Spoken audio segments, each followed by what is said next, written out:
Bem, agora vamos fazer uma outra leitura aqui do filósofo Marco Túlio Cícero, As Catilinarias, tá?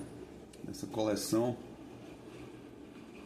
edições 70 de Portugal, clássicos gregos e latinos. Rio profundo, os padrões e valores da cultura greco-latina estão subjacentes ao pensar e sentir do mundo odierno. Modelaram a Europa primeiro e informaram hoje a cultura ocidental do ponto de vista literário, artístico, científico, filosófico e mesmo político. Daí poder dizer-se que, em muitos aspectos, em especial no campo das atividades intelectuais e espirituais, a nossa cultura é, de certo modo, a continuação da dos gregos e romanos. Se outros fatores contribuíram para a sua formação, a influência dos ideais e valores desses dois povos é preponderante e decisiva. Não conseguimos hoje estudar e compreender plenamente a cultura do mundo ocidental ao longo dos tempos, sem o conhecimento dos textos que a Grécia e Roma nos legaram.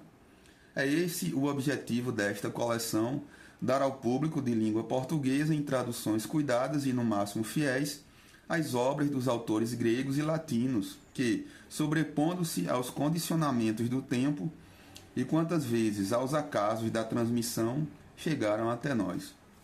Então, é uma obra magistral, certo? Genial, de uma peça oratória do filósofo Marco Túlio Cícero. Então, vamos também aqui ler a introdução. Introdução, tradução do latim e notas de Sebastião Tavares de Pinho. Cícero, As Catilinarias. Introdução, tradução do latim e notas de Sebastião Tavares de Pinho. Edição elaborada sob supervisão do Instituto de Estudos Clássicos da Faculdade de Letras da Universidade de Coimbra, com a colaboração da Associação Portuguesa de Estudos Clássicos. Uma peça magistral, aqui é a introdução. É bom sempre dar um panorama histórico e introdutório. Introdução: a memória que a tradição milenária nos conservou acerca da conjuração de Catilina não se deve tanto à importância política deste episódio na história da queda da República Romana, como, sobretudo, à eloquência do maior orador latino, Cícero, expressa nos seus 4 discursos contra Catilina in Catilinam, vulgarmente consagrados sob o título de Catilinarias. Ao leitor interessa muito mais apreciar a beleza literária destes modelos de oratória parlamentar, tanto quanto uma tradução o pode permitir, do que recolher as informações, muitas e válidas sem dúvida, que eles possam conter sobre a história da época em que foram elaborados. Todavia, para melhor compreensão do seu conteúdo, mesmo no aspecto puramente literário, conveniente se torna considerar alguns dos principais fatos que lhes serviram de causa e as figuras mais relevantes que neles intervieram. Lúcio Sérvio Catilina, nascido em 108 a.C., pertencia a uma nobre família romana, a gens Sérgia, que Virgílio, Eneida 5, 121, faz descender de Sergesto, um dos companheiros de Enéas. Sérgio Silo, bisavô de Catilina, foi um dos grandes heróis da guerra contra Aníbal, na qual foi ferido 23 vezes e, tendo perdido o braço direito, continuou a lutar depois de o substituir por uma mão de ferro. Tanto Cícero como Salustio, Conjuração de Catilina 5, reconhecem em Catilina uma personalidade vincada, invulgar e não medíocre, tanto nas qualidades como nos vícios. Uma personalidade vincada, invulgar e não medíocre, tanto nas qualidades como nos vícios. Porém, a imagem tradicional que da sua vida privada prevaleceu foi a de um monstro carregado de imoralidades e de crimes, de um assassino incestuoso e corruptor da juventude e dos costumes.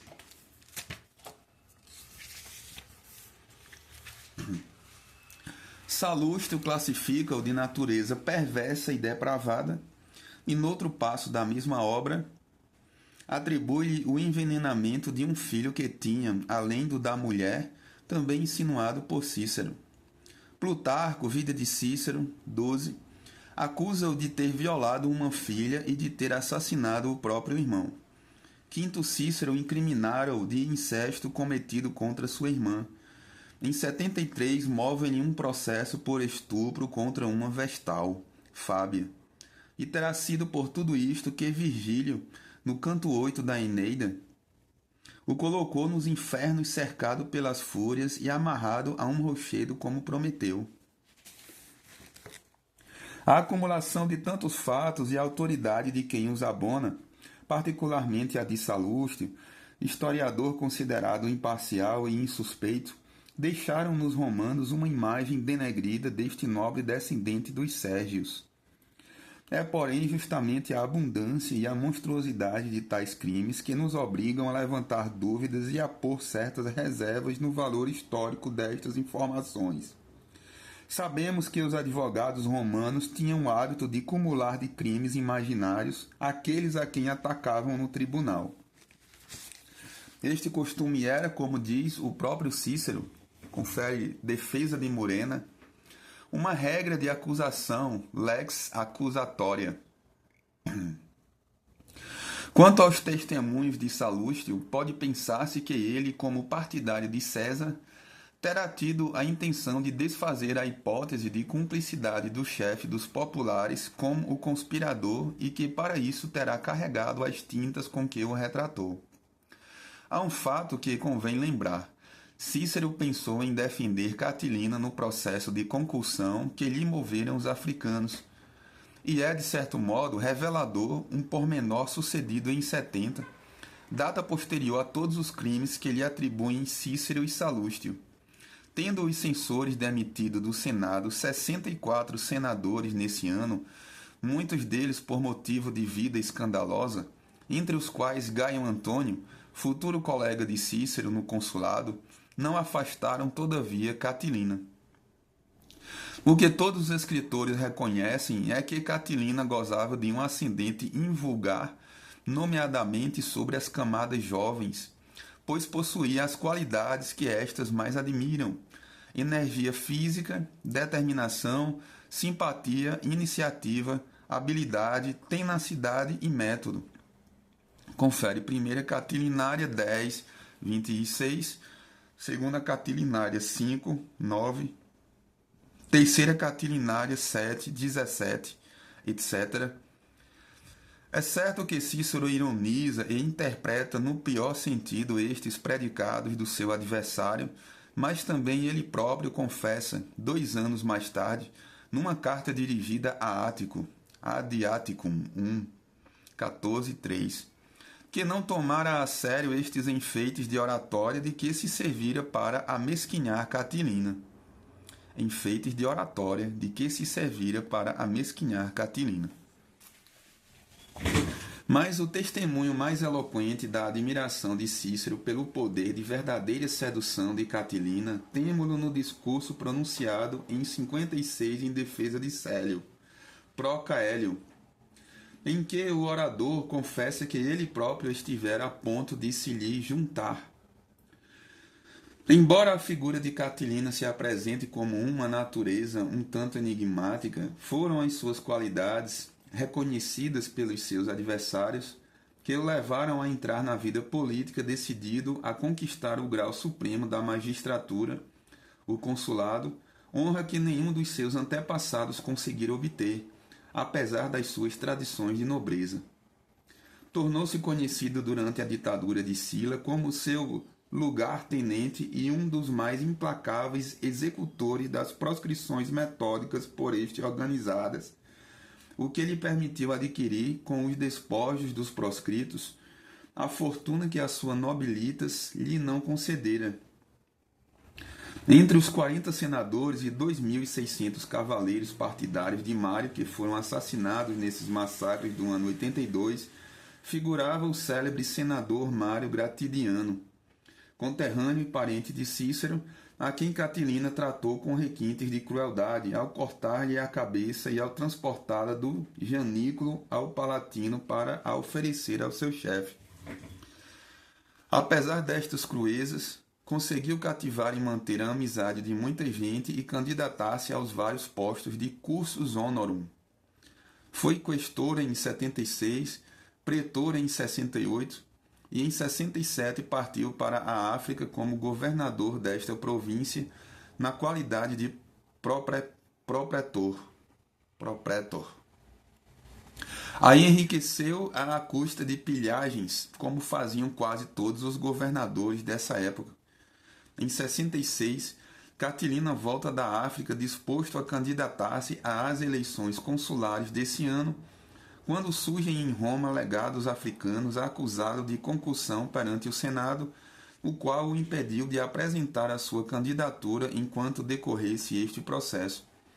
E Catilina viu a sua primeira tentativa falhada.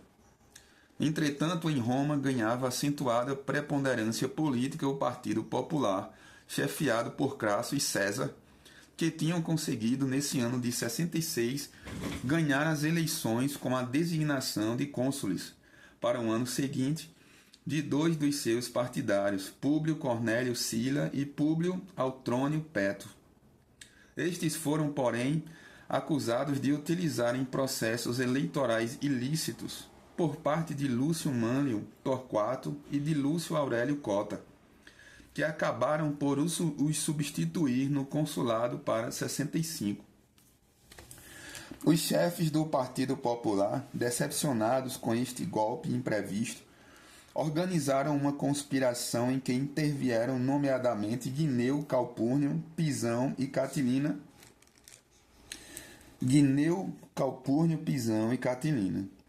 Estava previsto o assassínio dos dois cônsules designados, Torquato e Cota, a executar no dia da sua tomada de posse. 1 de janeiro, bem como outras medidas revolucionárias. Crasso seria nomeado ditador e ficaria em Roma, enquanto César seria escolhido para seu chefe de cavalaria com destino ao Egito. E Catilina receberia apoio na sua candidatura em 65.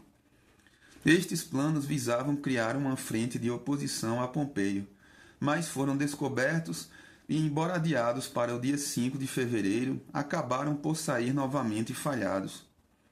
A esta tentativa de golpe de Estado se costuma chamar indevidamente a primeira conjuração de Catilina. Na verdade, foi bastante secundário o seu papel nesta conjura, que se deve sobretudo a César e a Crasso. Aproximava-se o mês de julho, época das eleições, o que daria oportunidade a Catilina de se propor ao consulado por vias legais. Mas o processo de concussão instaurado contra ele pelos legados africanos e agora agravado pela intervenção de Clódio continuava de pé, e assim Catilina viu-se mais uma vez impossibilitado de apresentar a sua candidatura. Quem tomou a sua defesa nesta questão foi o famoso advogado Hortêncio, que parece ter conseguido comprar os juízes à custa da própria fortuna que Catilina extorquira em África. Assim, o tribunal deixou-o absolvido e novamente arruinado. Ao menos podia apresentar-se às eleições do ano seguinte de mãos limpas. Entre os 7 candidatos às eleições consulares de 64, os 3 principais concorrentes eram Lúcio Antônio Híbrida, Lúcio Sérgio Catilina e Marco Túlio Cícero. Tudo parecia favorável a Catilina. Antônio havia sido acusado de concussão por César em 77 e deposto do Senado em 70, e apresentava-se carregado de dívidas, valendo-lhe apenas o seu nome e o prestígio do pai, que fora um dos grandes mestres da eloquência latina em Roma. Cícero era dos 3 o que possuía uma carreira política mais limpa, mas não deixava de ser um homo novus, sem tradições consulares na família, e isto pesava muito nos preconceitos da aristocracia romana. Os cavaleiros viam nele, também cavaleiro, o prestígio da sua ordem, mas isso só vinha agravar as circunstâncias adversas a Cícero. Por outro lado, os aristocratas não esqueceram que ele combatera as reformas de Sila, tomara a defesa dos sicilianos contra Verres e era, afinal, o verdadeiro porta-voz da política de Pompeio. Cícero tinha consciência das suas desvantagens em relação aos outros dois maiores concorrentes e pensou mesmo em fazer lista comum com Catilina, mas este preferiu ligar-se a Antônio por estar mais próximo de si pelas ideias, pela nobreza e pelas dívidas. Catilina contava, além disso, com o apoio discreto mas eficaz da influência de César e da fortuna de Crasso. A campanha eleitoral começa, e Catilina, no desejo de conquistar os votos de muitos descontentes e endividados como ele, promove um ataque sistemático à cupidez dos aristocratas e dos generais, que possuíam os maiores latifúndios da República, e desencadeia uma tremenda agitação demagógica, apresentando como ponto máximo do seu programa político e administrativo a anulação das dívidas e a distribuição das propriedades. A questão das dívidas e dos latifúndios era, desde o tempo dos Gracos, o problema mais grave da situação econômico-social da República, e muitas famílias de todas as classes, arruinadas por tais flagelos, viam nestas promessas de Catilina uma esperança e uma tentação. Não foi mal pensada esta manobra do demagogo, mas as coisas correram pelo pior. É que neste momento todos os grandes proprietários, senadores e cavaleiros, até aí separados por lutas intermitentes relacionadas com a desigualdade de direitos e privilégios, uniram-se ao interesse comum de defender os seus haveres e tomarem Cícero como o verdadeiro representante desta coligação. Este, por sua vez, viu nesta atitude a possibilidade de realizar uma das maiores aspirações, a união do Senado com a Ordem dos Cavaleiros, a que ele pertencia.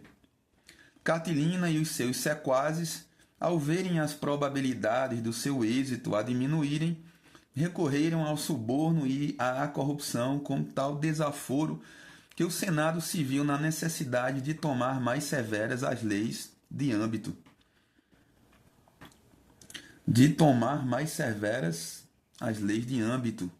Cícero pronuncia diante dos senadores um pequeno discurso durante a candidatura em toga cândida, em que recorda e agrava com os exageros próprios das eleições de todos os tempos os crimes do seu principal adversário. Chegado o mês de julho de 64, os comícios eleitorais, realizados no campo de Marte, como era hábito, elegeram Cícero para primeiro lugar, com larga maioria de votos sobre o segundo, que foi Antônio. Catilina ficou excluído mais uma vez. Cícero começou a sua atividade consular com uma política de franco combate contra os democratas, que o mesmo é dizer contra César e Crasso. Logo em janeiro de 63, impede a execução da lei agrária proposta por Rulo em dezembro último. E na primavera, a propósito do processo levantado contra o senador Gaio Rabírio, póstumo, defende o acusado como pretexto para defender principalmente o privilégio do Senado em conceder aos cônsules o senatus consultum ultimum, privilégio que César pretendia discutir e atacar. Neste mesmo processo, por o considerar uma poderosa arma antidemocrática contra todas as tentativas de revolução. Ao aproximarem-se as eleições de 63 e aproveitando estas lutas de partidos, Catilina desenvolve de novo a sua campanha demagógica sobre a revisão das dívidas e a reforma agrária, agora com um programa ainda mais audacioso e revolucionário, explodindo em ódios e ameaças incendiárias não apenas contra os pátres, mas contra todos os ricos. Cícero e Antônio, que até então se tinham mantido no governo numa atitude de coexistência pacífica e se vigiavam mutuamente, por pertenceram a partidos opostos, acabaram por se reconciliar. E Cícero, que tinha recebido em sorte a Macedônia como província proconsular, muito mais rica que a Cisalpina, que coubera a Antônio, propõe-lhe a troca, assegurando assim pelo menos a neutralidade do seu colega nesta conjuntura. Os desmandos e as ameaças de Catilina trazem muitos dos senadores preocupados, principalmente Catão, que o acusa em pleno Senado e lhe pede explicações para certas informações ambíguas.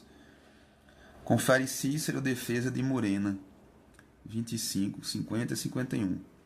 Os próprios Crasso e César andam inquietos e não ousam contrariar as medidas de segurança e repressão que, entretanto, Cícero vai tomando, entre elas o adiamento das eleições para setembro e a promulgação da Lex Tullia de âmbito contra os candidatos corruptores. Lex Tullia de âmbito contra os candidatos corruptores, que agrava a legislação em vigor sobre esta matéria. Quando chegou o momento dos comícios eleitorais, Cícero apareceu no campo de Marte para presidir a esta cerimônia, rodeado de uma guarda de amigos e protegido com uma couraça por debaixo da toga.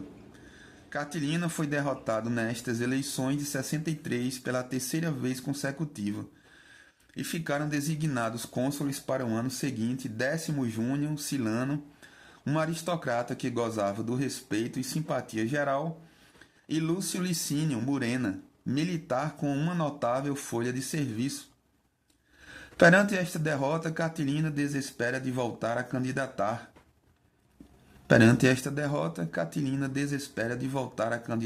Se de futuro sem cair no ridículo. E resolve desencadear a sua conspiração já há muito delineada. No dia imediato, reúne alguns nobres arruinados, forma com eles o seu Estado-Maior e procede à distribuição das tarefas principais. Gaio Mânio e Gaio Flamínio irão para a Etrúria recrutar um exército revolucionário entre os veteranos de Sila. Gaio Septímio para o Piceno, Gaio Júlio para a Apúlia e Públio Sila para Capua. Cícero, informado por Fúvia, amante de Quinto Cúrio, um dos conjurados, reúne o Senado em 23 de setembro para dar conhecimento aos senadores do perigo que todos corriam. Mas eles deram-lhe pouco crédito e não foram tomadas quaisquer medidas. Em Roma corre já a notícia de incêndios e massacres planeados pelos conspiradores. Os chefes do Partido Popular, receando, por sua vez, que tais loucuras provoquem a intervenção de Pompeio, que se encontrava no Oriente, rompem com Catilina e apressam-se a livrar a sua responsabilidade. Crasso recebe um embrulho de cartas anônimas, uma dirigida a ele e as outras destinadas a vários dos seus amigos, convidando-o a sair de Roma para evitar a morte. Crasso, na noite imediata, de 20 para 21 de outubro, dirige-se à casa de Cícero e entrega-lhe aqueles documentos. O cônsul reúne o Senado de emergência, lê as cartas perante os seus membros e informa-os de muitos outros fatores que ele conhecera através das confidências de Fúvia. A revolta de Mânio, na Etrúria, marcada para o dia 27, e o incêndio de parte da cidade e o massacre da aristocracia para o dia 28 desse mês. Isto provoca verdadeiro pânico na Assembleia.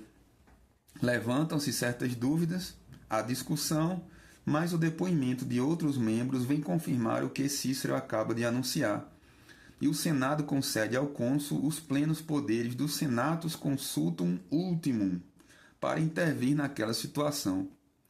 Preparam-se 2 pequenos exércitos que marcham no encontro dos rebeldes.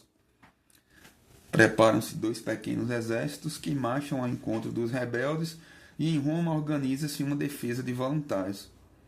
Mânio revolta-se de fato e é declarado inimigo público, mas Catilina tem a habilidade de não se manifestar por enquanto. Há mesmo quem pense que ele está inocente e que Cícero terá exagerado nas suas palavras, tanto mais que, entretanto, se passara o dia 28 e não se tinham verificado os tais incêndios e massacres. Catilina aproveita esta situação e o pretexto de uma acusação que o jovem Lúcio Emílio Paulo lhe movera por motivo de vir para fazer o papel de perseguido inocente. Toma a iniciativa de se apresentar a várias personalidades, entre elas o próprio Cícero, para que o tomem sob custódia. Apenas o aceitou um desconhecido Marco Metelo, em cuja casa Catilina começou a reunir o seu quartel-general e a utilizar a ultimar os preparativos da sua partida para a Etrúria, a fim de se juntar a Mânio.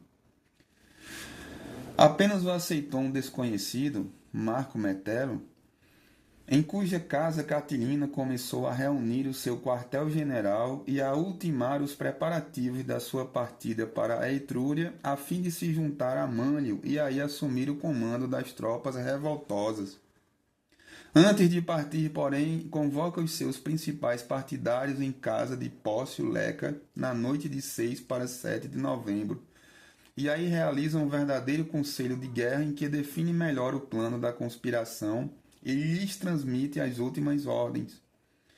Uma das decisões tomadas é a de assassinar o próprio Cícero nessa madrugada em sua casa. Este, avisado por Fúvia, escapa ao atentado e convoca de urgência o Senado para o templo de Júpiter Estátor no dia seguinte, 8 de novembro, e aí, em plena assembleia, desmascara toda a conjura diante do próprio Catilina, que tivera a ousadia de lá aparecer. Sabendo que por lei não podia nem condenar Catilina, nem sequer desterrá-lo, por ser um cidadão romano, o orador esforça-se para o humilhar e desvairar com o vigor da sua eloquência, para ele se decidir por si a deixar a cidade. É este o objetivo do primeiro discurso contra Catilina.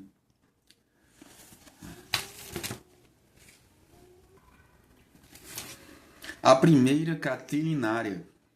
Nesta oração, Cícero irrompe ex abrupto num exórdio de intimidação contra Catilina, mostrando-lhe que todo o seu plano está descoberto e que a sua cumplicidade é manifesta.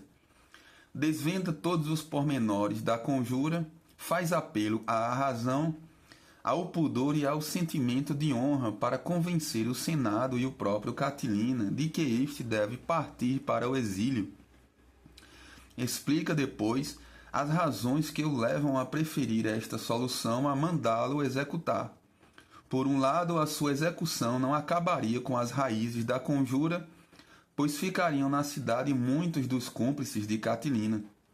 Por outro, Cícero sabe que ele partirá não para o exílio, mas para a Etrúria, com o fim de se juntar a Mânio e com ele desencadear uma guerra civil, o que confirmará a sua cumplicidade e fará dele um inimigo público punível com a pena de morte.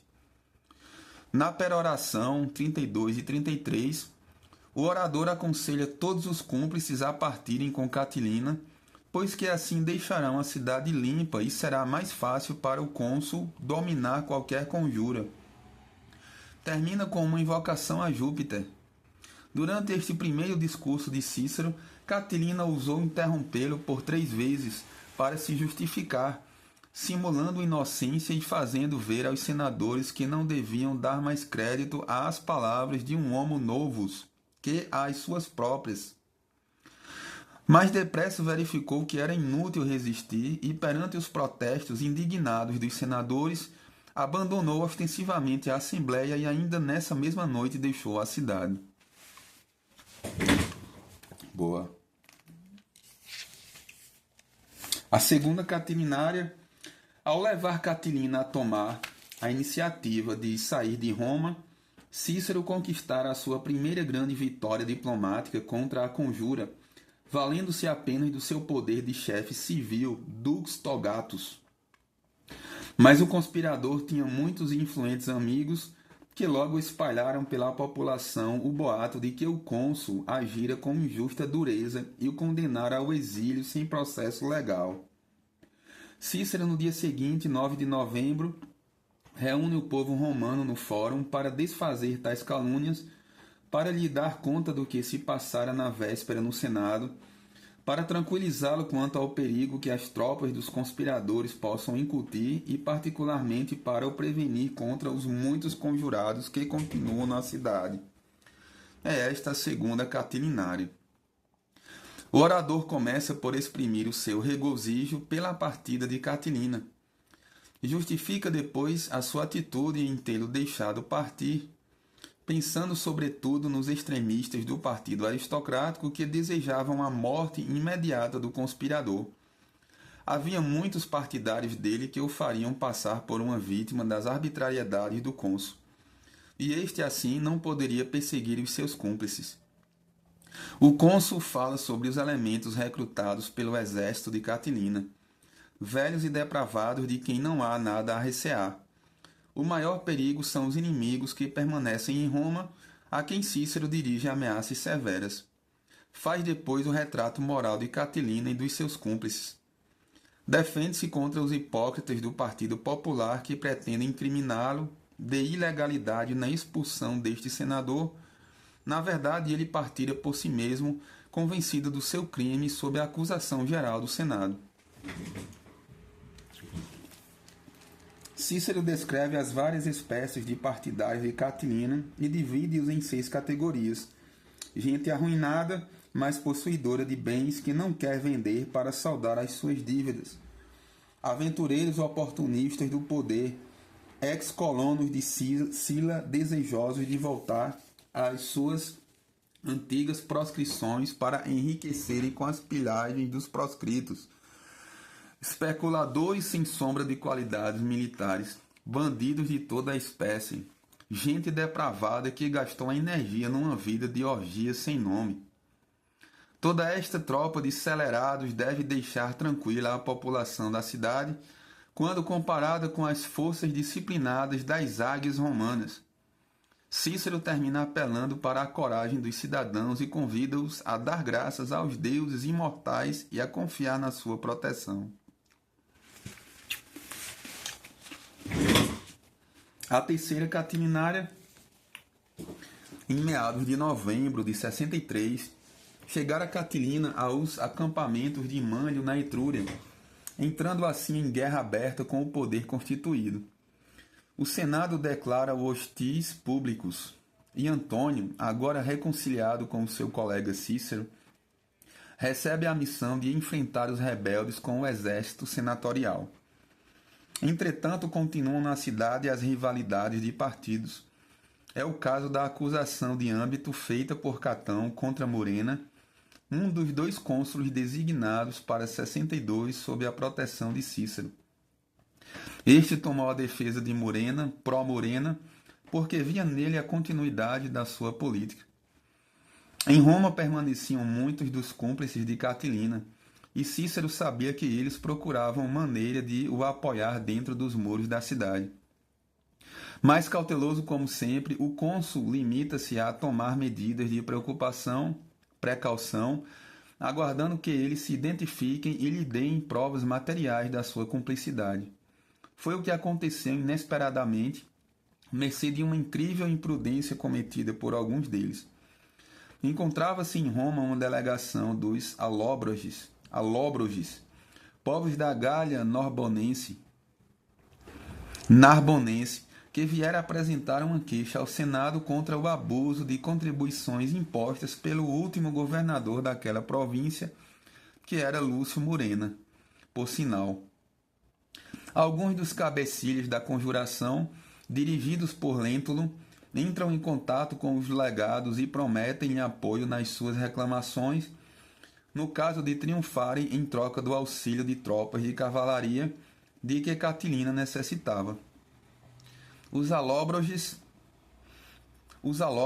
pedem um dia para pensar e resolvem aconselhar-se com o seu patrono, o senador Quinto Fábio Sanga, que imediatamente informa Cícero do que se passa.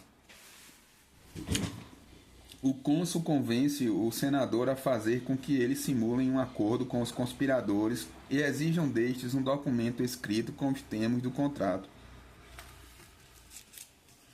Lentulus e os restantes caem na armadilha, ao mesmo tempo que enviam Tito Vultúcio para os encaminhar no seu regresso à Gália. Pelo acampamento de Catilina, a quem enviam várias cartas que comprometem os seus autores.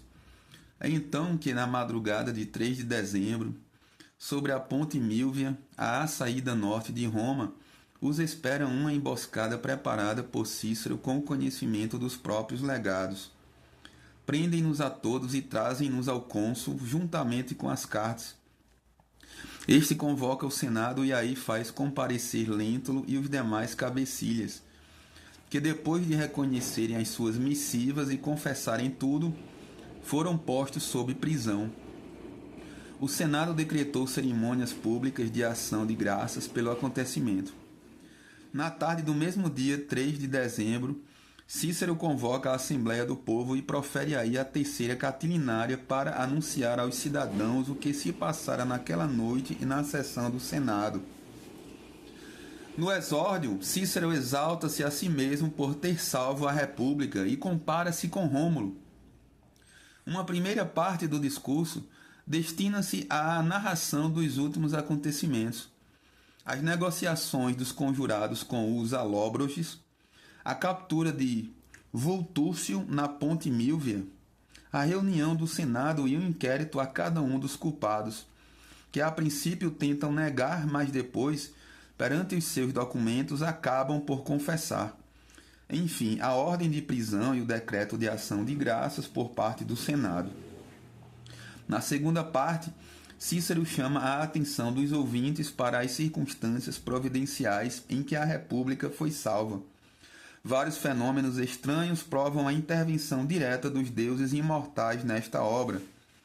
Assim, finalmente, na peroração, o orador convida o povo a agradecer às divindades, na figura de Júpiter, por terem elas afastado da cidade e do império o flagelo daquela conspiração, a conservar viva a memória deste dia e a proteger o próprio cônsul contra os seus inimigos futuros.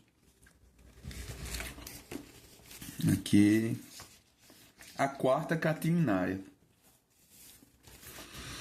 Desfeita mais uma tentativa de rebelião dentro das portas da cidade, as autoridades deixaram partir os legados dos alóbroges para a sua terra, depois de atenderem às suas petições e de os premiarem pela sua colaboração nesta descoberta. Entretanto, segundo o testemunho de Salustio, conjuração de Catilina, 50, teria sido feito um plano de libertação dos conjurados detidos, pelo que Cícero resolveu convocar de novo o Senado no dia 5 de dezembro, a fim de proceder ao seu julgamento definitivo, bem como de vários cúmplices que andavam fugidos. O cônsul pede a opinião de diversos senadores. Silano, o primeiro a depor, decide-se pela pena de morte. César, embora condenando a atitude dos conjurados, pensa que a lei não permite condená-los à morte e opta pela confiscação dos seus bens e pela detenção num município longe de Roma. O discurso de César, confere Salustio, gerou entre os senadores um estado de indecisão coletiva e a proposta de Silano parecia não vingar. Ninguém queria tomar a responsabilidade de condenar à morte cidadãos romanos, e todos se voltaram para o cônsul, a aguardarem a decisão suprema. Cícero intervém proferindo a sua quarta catilinária, em que procura convencer os senadores da necessidade de eles tomarem imediata resolução, ou pena capital ou prisão perpétua. Começa por recomendar aos membros do Senado que não se preocupem com os perigos que o cônsul possa ocorrer, mas apenas com a salvação da pátria. Faz uma apreciação às duas opiniões apresentadas, a Silano e a César, e mostra-se nitidamente inclinado para a do primeiro, embora reconheça a sua dureza e as consequências que tal decisão lhe trará a ele próprio para o futuro. Quanto à execução da pena, Cícero garante que tudo está previsto e que pode contar com o apoio do público, apesar das tentativas de Lentulus em conquistar adeptos entre as classes mais humildes. Sabe que se vai expor a ódios de muitos, mas espera a mesma recompensa que receberam os beneméritos da pátria. Beneméritos da pátria. Ao terminar, exorta os senadores a que guardem a lembrança desta jornada e, no caso de ele morrer, velem pelo seu filho. Embora Cícero tivesse deixado transparecer a sua adesão à opinião de Silano, foi sobretudo a intervenção enérgica de Catão, que levou o Senado a voltar a pena capital contra os conjurados detidos, que o próprio cônsul, ainda nesta tarde, conduziu à prisão mamertina, onde foram estrangulados. Após a execução, Cícero traz a notícia ao público reunido no fórum que o aclama com o título de pai da pátria. Catilina, ao saber destes acontecimentos, tenta reagir avançando sobre a Gália Transalpina, mas é cercado pelas tropas senatoriais de Antônio e de Quinto Metelo Celer e morre na Batalha de Pistoia, em meados de janeiro de 62, depois de ter lutado com bravura desesperada, o que lhe valeu este elogio de Floro.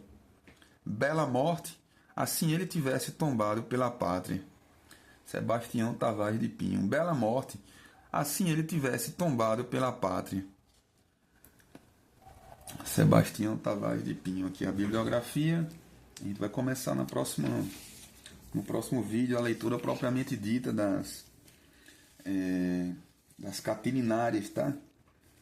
Aqui um discurso eloquente magistral do Cícero.